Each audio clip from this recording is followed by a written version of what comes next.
Okay, a satellite really is one object that's in orbit of another object. So an orbit really is following a circular path around the other object. So for example, the moon is a satellite of the Earth. It orbits around the Earth in a circular path. The Earth orbits around the sun, so the Earth is a satellite of the sun.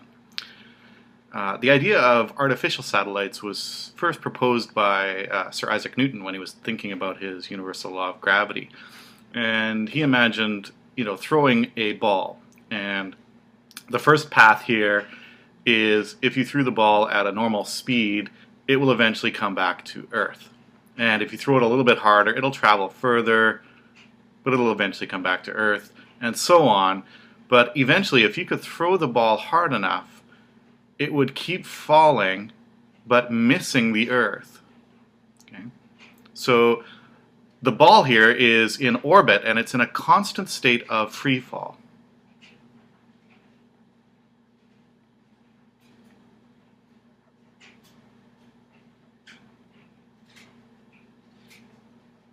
So the ball is constantly falling towards the Earth, and the change in its velocity is not enough so that it falls to the Earth. It just keeps falling around the curvature of the Earth. So it's in this constant state of free fall. And it has become a satellite. It's in orbit. So the physics behind this, obviously it is the force of gravity towards the center of the Earth that is pulling the ball in a circular path. So what we have is a net force on this object causing a centripetal acceleration. The force in this case is the force of gravity. And we have a certain speed then that the ball must be traveling. And what we find is that that speed, the minimum speed required for that orbit, is the square root of our constant g times m2, which is always going to be the mass at the center of the orbit, right? The mass that is pulling the object downward, the mass that's exerting the force of gravity, and then divide by r, which is the orbital radius, right? So the radius of the circle. So this is the minimum speed required to orbit around this mass at this distance. So as you increase the distance, as you get further away from the Earth, that speed gets less and less and less. The closer you are, the higher the speed you need. So this is our orbital speed. We could also put into this equation that instead of the mv squared over r, we could put in our other equation for the centripetal force, which is our 4 pi squared r over t squared. So again, the mass of the object that's in orbit is irrelevant. And what we end up here is that the r cubed, then when this r squared comes to the other side, it becomes r cubed, is going to be equal to g times m2 times t squared divided by 4 pi squared. So this now tells me the orbital radius, or the orbital period, if I rearranged for period, that correspond to each other. Okay. And that's how a lot of astronomy is done, by looking at observational data, getting the orbital period of an object and the orbital radius. You can then find the mass of that object, right? So how do we know that Jupiter has a certain mass, or that a moon of Saturn has a certain mass? Well, we're looking at the orbital radius and the orbital period of these objects, collecting data and determining the mass. So for satellites, really what you're doing mostly is setting the gravitational force towards the center of the orbit equal to the centripetal force, right? That's the force that's causing the circular motion, and then solving for your unknown, whether it's the orbital radius, the orbital period, the orbital velocity, a mass, any one of those. Okay, one specific type of satellite we call geosynchronous. So geo meaning Earth, like in geography or geology, and synchronous obviously meaning that it's in sync. Okay, so geosynchronous, meaning that it's in sync with the Earth. What that means is that the orbital period of the satellite is the same as the rotational period of the Earth. So the Earth rotates on its axis once every 24 hours.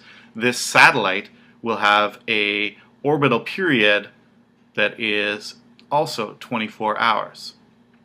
And what that means for the satellite is that it remains fixed relative to a point on the Earth. So as this point rotates around once every 24 hours, the satellite also rotates around once every 24 hours. So they'll always be in sync with each other, and they'll always be at the same point in the sky.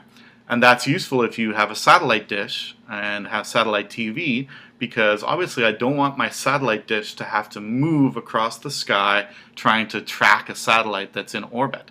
I want to be able to point my satellite dish at a point in the sky and have it always be in the same position. So for the orbital radius of these geosynchronous satellites, we can use the same equation that we had before, gmt squared over 4 pi squared. And we can get an orbital radius for a geosynchronous satellite. I'll let you do that calculation. Doing a cube root on your calculator might be kind of difficult. So if you can't get the right answer, which is around 4.3 times 10 to the 7 meters, I believe, come and find me in class and we'll double check how you can do a cube root on your calculator. Okay, I have a diagram here. This is from the NASA website. This shows all the different satellites that are in orbit. What you'll notice is very close to the Earth there's a big sort of cloud of satellites, but out here, let me do it maybe in red, what you can see is there's almost like this ring of satellites going around the Earth, and these are all the geosynchronous satellites, and they're all in that specific orbital radius. And that's the ring of geosynchronous satellites, and they're all in sync. And I know it's a little bit hard to see, but this ring, every satellite, geosynchronous satellite, is above a point on the equator of the Earth. Okay? And if you think about it, that should make sense. If we went to another extreme, if I tried to put a geosynchronous satellite here, which is above a point on the North Pole, it would have no orbital velocity, right? It wouldn't have to orbit the Earth. So there's no velocity keeping it in orbit around the Earth, and the force of gravity acting downwards would just pull this satellite and eventually make it crash into the Earth, right? It needs some orbital velocity to keep it in orbit, right? These satellites out here have that orbital velocity. So while the Earth is pulling them towards the center, this orbital velocity is keeping them traveling around. So all of our geosynchronous satellites have to be above a point on the equator, which is why if you take a look at satellite dishes while you're traveling around, driving around town, every satellite dish is pointing south towards the horizon. And if you were at the equator, they would be pointing more vertically upwards. And if we went further north, like into the Yukon or the Northwest Territories, our satellite dishes would be pointing very, very low, almost right to the horizon to see these satellites, which is why the further north you get, the harder it is to get satellite television.